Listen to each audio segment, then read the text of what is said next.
Salut Vatosokos, j'espère que tout le monde se porte bien. On se retrouve pour une nouvelle petite vidéo. Oui, un nouveau petit sujet que je voudrais parler de ce qui se passe en interne. Moi, je sais pas ce qui se passe en interne, mais ce qui sort dans les médias. Et je voudrais donc dire quelques mots sur ça. Et en même temps, je voudrais aussi savoir aussi votre point de vue avec les commentaires que vous laisserez sur cette vidéo. Je voudrais parler aussi de cet imbécile encore une fois qui a parlé, qui se croit le seigneur de la route, qui s'appelle Roten. Voilà. Ce mec a dit que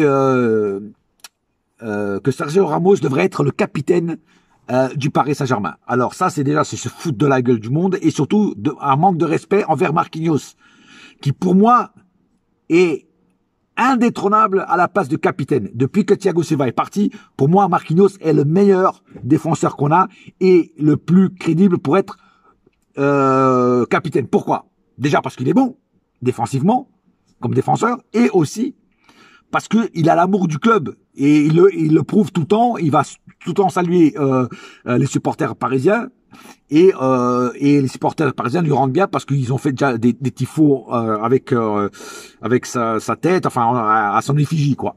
Et donc il n'y a pas meilleur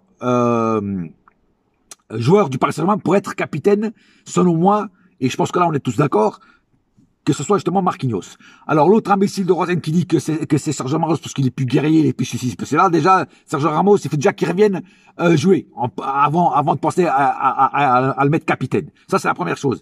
Et deuxièmement, il faut pas espérer voir Sergio Ramos être comme il était au Real Madrid. Ça c'était le mec, il a 35 balais, il a des problèmes au mollet, tu vois, hein, en plus ça rime, et c'est plus le même.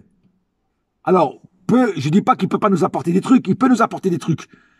Mais faut pas que vous imaginiez que le Sergio Ramos qu'on a récupéré, c'est le même qu'il y avait au Real.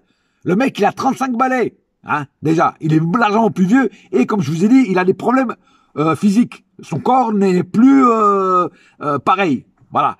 Donc, pourquoi on le mettrait capitaine? Le mec, il n'a pas encore joué un seul match sous les couleurs parisiennes. Et le mec, il veut déjà le mettre capitaine. Juste parce qu'il a une âme de guerrier. Mais l'âme de guerrier, Marquinhos, il l'a aussi. Hein? Il l'a aussi. Donc ça, en fait, ça veut dire que Marquinhos, il est pourri. Ben non. Ben non, il n'est pas pourri. Pour moi, c'est un joueur c'est un des meilleurs défenseurs, voire même le meilleur défenseur au monde actuellement. Et malheureusement, il est sous-coté par rapport à d'autres défenseurs. Hein, quand Roten compare Sergio Ramos, qui a 35 balais, qui a des problèmes physiques, à Marquinhos, qui est encore complètement dans sa splendeur, hein, et en plus dans l'âge de sa splendeur, c'est incomparable, frère. Sergio Ramos, sa carrière, elle est derrière lui. Ne me dites pas que Sergio Ramos est venu à Paris pour l'amour du maillot. Non, il est venu pour l'amour du pognon. Et surtout parce que le PSG lui donnait 2 ans et le Real lui donnait 1 an. Tu vois ce que je veux dire? Donc, comme le PSG a accepté ces conditions, bien sûr qu'il est venu. Mais on a vu le résultat. Le mec, il a toujours pas joué. Alors oui, là, il est en entraînement collectif. Mais qui va pas me dire qu'il va pas rechuter? Parce qu'il y a plusieurs fois, on lui a dit qu'il allait revenir. Et puis après, ça s'est encore prolongé l'attente. Tu vois? Non. Il faut que Roten ferme sa gueule. Tu vois? Parce qu'à un moment ou à un autre, ça commence à casser les couilles. Hein? De dire des conneries comme ça. Il n'a pas plus le droit d'être capitaine qu'un autre joueur du Paris Saint-Germain.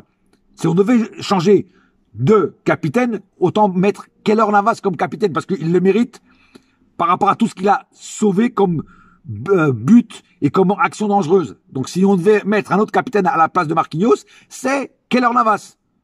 Kimpembe, il est capitaine par procuration quand Marquinhos n'est pas là, mais des fois il est un petit peu dans la mouise, hein, dans le caca nerveux. Il nous fait des caca nerveux parce que voilà, c'est peut-être trop lourd à porter le brassard de capitaine pour Kimpembe. Et on a remarqué aussi que Kimpembe est souvent en difficulté quand il n'y a pas Marquinhos. Voilà, il perd un peu les pédales, on va dire ça comme ça, tu vois. Donc, moi je te dis franchement, le seul, l'unique et le vrai, c'est pas Apollo Creed, c'est Marquinhos. C'est le seul qui peut être capitaine. Voilà. Donc, Roten, au lieu de dire de la merde comme ça, ferme donc ta grande gueule, parce que toi, t'es pas un exemple, t'es loin d'être un exemple, et t'étais pas un bon joueur, et t'étais pas un bon chroniqueur. Donc, je sais pas, recycle-toi dans la, je sais pas, dans la charcuterie, peut-être que t'auras plus la baraka dans ce genre de truc pour faire du jambon, je sais pas, mais voilà, laisse les vrais commentateurs commenter, et laisse les gens qui comprennent vraiment le football, le dire, parce que toi, t'es pas exemplaire. Hein, voilà. T'as juste la haine parce que le Paris Saint-Germain t'invite pas à ces soirées dansantes, à ces soirées dansantes avec les anciens joueurs, tout simplement. Voilà. Bref. Voilà, je voulais dire ça un petit peu, je voulais en parler de ça et je voulais parler aussi d'un autre sujet. Alors, je vais survoler ce sujet parce que je vous dis franchement, moi, je ne regarde pas le foot féminin et je ne regarde donc je connais pas trop les joueuses du PSG féminin et ça. Donc je vais pas me dire ouais, je connais. Non, je ne regarde pas le foot féminin et c'est pas être macho, un truc comme ça ou être contre les femmes ou je sais pas quoi. Non, ça n'a rien à voir. Moi, je respecte les femmes qui jouent au Paris Saint-Germain et je respecte les filles. Il y a de plus en plus de femmes qui s'intéressent au foot, qui vont au stade voir les matchs de foot. Donc ça n'a rien d'être macho ou quoi que ce soit. C'est pas parce que je suis latin que je suis macho. Voilà. Peut-être un petit peu sur certains trucs, mais pas sur ça. Donc, je vais survoler vraiment très vite cette affaire, l'affaire qui se passe avec les joueuses du Paris Saint-Germain, comme quoi l'autre elle a agressé un tel pour sa place, ou je sais pas quoi. Bon, je trouve ça triste, lamentable, hein, mais il y a une justice, c'est en justice, donc laissons la justice faire son chemin, faire ce qu'elle doit faire, et après on verra si elle est coupable ou non. Mais bon, si elle est coupable, c'est triste, voilà, c'est triste, et j'espère qu'il y aura des sanctions si jamais elle est déclarée coupable. Parce que ça se fait pas. Voilà, ça se fait pas. On n'attaque pas sa collègue parce que elle joue au même poste que toi ou elle est concurrente.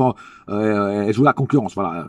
Ça, c'est vraiment tombé très bas. Après, je tiens aussi à dire un petit message à tous les gens qui critiquent les Qataris. Oh, les Qataris, depuis que les Qataris, les joueurs font ce qu'ils veulent. C'est le gros bordel dans le club. Ceci, cela. Enfin, arrêtez de cracher dans la soupe et arrêtez de critiquer les Qataris. Les Qataris, c'est pas eux les fautifs.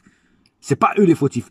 Grâce aux Qataris, le Paris Saint-Germain est devenu encore un plus grand club aux yeux du monde. Les Qataris nous ont mis ils nous ont fait installer à la table des grands autres clubs. Et c'est pour ça que d'ailleurs que les grands autres clubs ne sont pas trop, nous aiment pas trop parce qu'on est venu s'installer, on les a poussés, tu vois, avec des coudes. Et nous aussi, on a le droit à venir manger à cette grande table ronde des chevaliers, pas du Zodiac, mais les chevaliers de la Ligue des Champions et des grands clubs. Donc, ça, bien sûr, ça dérange certaines personnes. Après, moi, je dis, c'est pas la faute des Qataris, c'est pas à l'émir de venir pousser des coups de gueule, c'est pas à Nasser de venir pousser des coups de gueule. L'émir paye des gens pour mettre de l'ordre dans le club. Alors après, je sais pas quels ordres ils ont. Hein, je sais pas si c'est Leonardo, je sais pas. Mais si certains joueurs font certains trucs sur le club, c'est qu'ils ont l'accord du club. Je ne pense pas que ils feraient ça sans l'accord du club. Et s'ils le font, ils seront sanctionnés. Voilà. Après, j'étais aussi à dire certains trucs par rapport à ce que j'ai entendu hier sur l'émission de l'équipe 21 là, que en Espagne le PSG est détesté, que le PSG qu'ils veulent vraiment que l'organisation espagnole ou les supporters espagnols, enfin tout ce qui a à voir avec les Espagnols veulent détruire le PSG, ils veulent que le club PSG disparaisse de la circulation. C'est-à-dire qu'ils veulent vraiment détruire le PSG.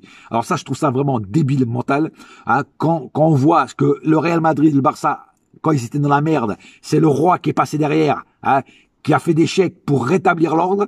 En termes de corruption, vous êtes les numéro 1, hein, et vous osez nous attaquer nous en disant que nous on est des corrupteurs et je sais pas quoi, juste parce qu'on vous a pris quelques joueurs. Mais arrêtez, balayez devant votre porte avant, hein, et après ouvrez votre gueule. Mais vous n'êtes pas exemplaire non plus. Vous avez fait des magouilles à plus savoir qu'en faire. Donc arrêtez de dire que le PSG c'est ceci, c'est cela. Le PSG n'est pas n'est pas parfait, a des défauts, mais en termes de corruption, vous êtes les numéros 1, vous les Espagnols et les clubs espagnols. Donc arrêtez de dire que le PSG c'est des corruptions, c'est ceci, c'est cela et patati patata. Voilà, ok, voilà. Occupez-vous de vos clubs qui sont à la ramasse comme le Barça et qui sont au fond du puits, hein, et laissez le PSG tranquille. Voilà. Sur ce, j'ai pas plus à dire. Voilà, c'était juste ces petites précautions que je voulais prendre. Et désolé, il n'y a plus de lumière. Je suis en train de faire la vidéo vraiment dans le noir. Et c'est le temps justement de la lumière s'est éteinte. C'est le moment de vous dire au revoir. Et on se retrouve bientôt pour de nouvelles aventures. Un seul club, un seul cœur, un seul cœur. C'est Paris ma gueule. Yes my friend. Et la saga continue. Allez, bouya!